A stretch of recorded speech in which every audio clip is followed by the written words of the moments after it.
Hello and welcome to today's daily devotion. I'm reading to you from the Old Testament, the book of Leviticus, the 23rd chapter, the 22nd verse. Hear now these words. When you reap the harvest of your land, you shall not reap to the very edges of your field or gather the gleanings of your harvest. You shall leave them for the poor and for the alien. I am the Lord your God. This was part of the set of laws that were given to Moses by God as part of the covenant that God made with the people of Israel.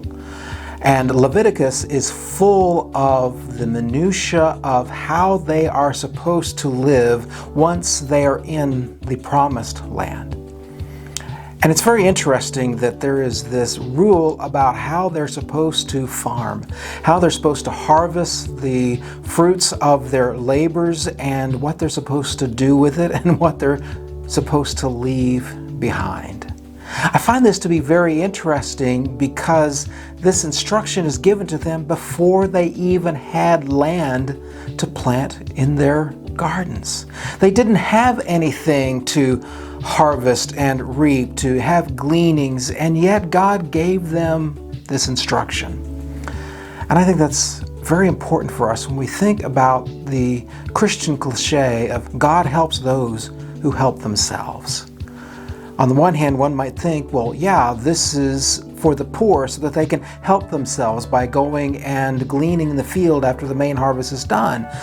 But that's thinking backwards to what God has said. God hasn't given instructions to the poor and said, here's how I'm going to help you when you help yourself. But no, this is what God says to those who have, the ones who have planted, the ones who are working, and they are supposed to not take it all. And so God isn't about helping us when we help ourselves. God is about helping us when we help others. And my friend, if you want God's blessing in your life, then you need to focus less on you and more on everybody else. That was God's instruction to Moses. That's God's instruction to us. And I'll see you tomorrow for another daily devotion.